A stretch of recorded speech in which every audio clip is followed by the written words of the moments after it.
Magandang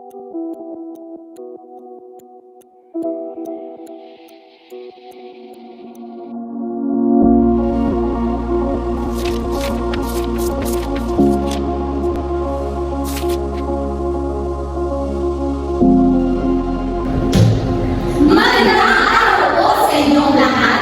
Kami ang pangkatatlo at ngayon nais naming magsalaysay ng isang orihinal na kwento na gawa mismo ng aming pangkat.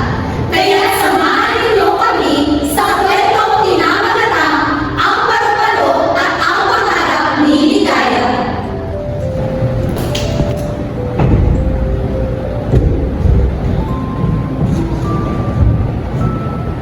Sa isang lumang lungsod na napapaligiran ng makulay na ilaw at malamig na hangin sa gabi, may isang lumang teatro na halos nakalimutan na ng mga tao.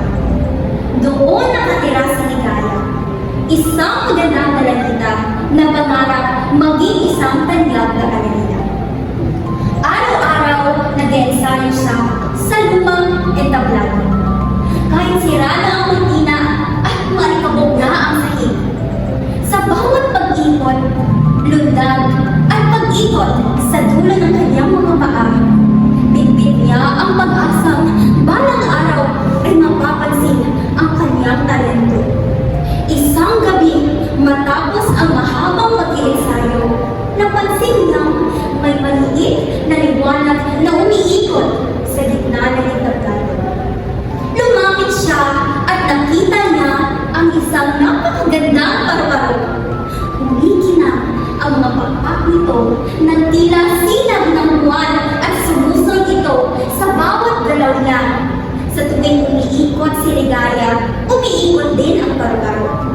Sa tuwing lulundag siya, sumasakay ang lipad nito sa himpapawid. Habang naglalaro sila ng paru-paro, may mahinang tinig na parang mulong na sumasabay sa hangin.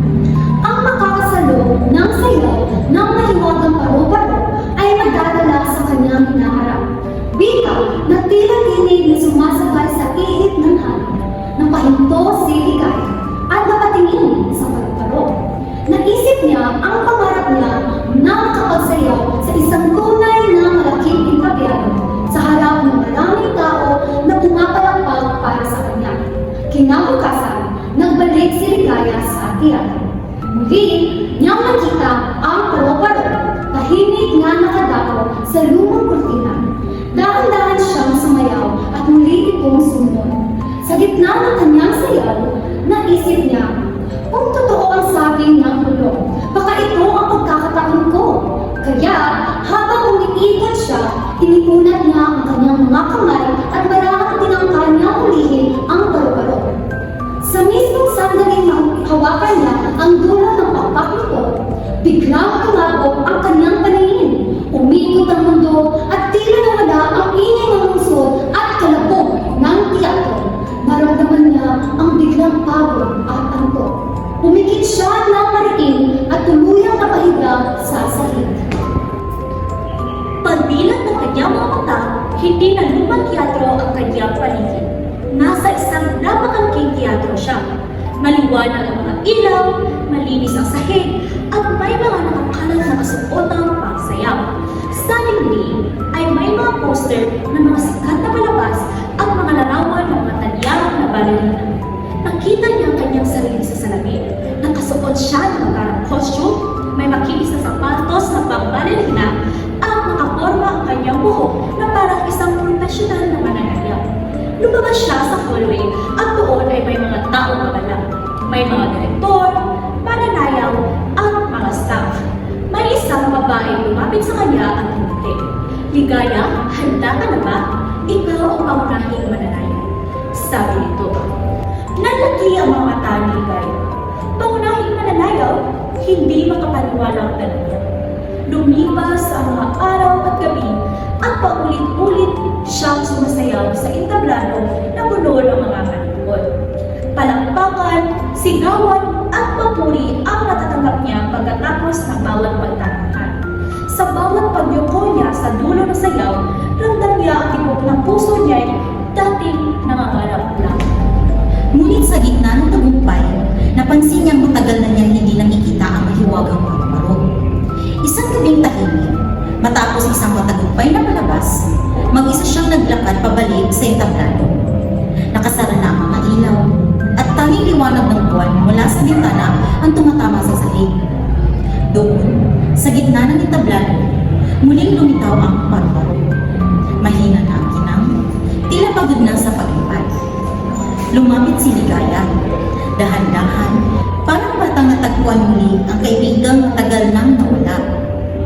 Ikaw, hindi kita nakalimutan. Mahinang wika niya. Tahimik na umiikot ang paru-paro sa kanya. Parang huling pagkakataon ng pagsabay sa kanyang sayaw. Nakaramdam siya ng kakaibang lungkot na hindi niya maipaliwanag. Muli siyang sumayaw. Simple lamang, walang musika, tanging tibok ng kanyang puso at ihip ng hangin ang kasama niya. Sa bawat ikot niya, umiikot ang paru-paro. Sa bawat pag-angat ng kanyang mga bisi, sumusunod ang maliliit nitong pakpak.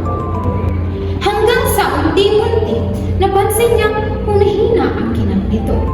Parang kandilang nauubos ang liwanag. Sa huling pag-ikot ni Ligaya, lumipad pataas ang paru-paro, paikot sa kanya at dahan-dahang umangat papunta sa bukas na bintana ng teatro. Saglit itong tumigil sa hangin, tila tumitingin sa kanya, bago tuluyang lumipad papalayo sa gabi. Habang pinagmamasdan niya ang paglisan ng paru-paro, unti-unting umigat ang kanyang dibdib. Sa paglipad nito, naramdaman niyang may bahagi sa kanya ang unti-unting naglalaho. Ang paglisan ng paru-paro ang siyang kasabay ng paglaho ng kanyang pangarap na minsang nabuo sa katahimikan ng lumang entablado. Hindi na siya makababalik sa dati at ang entablado kinalakihan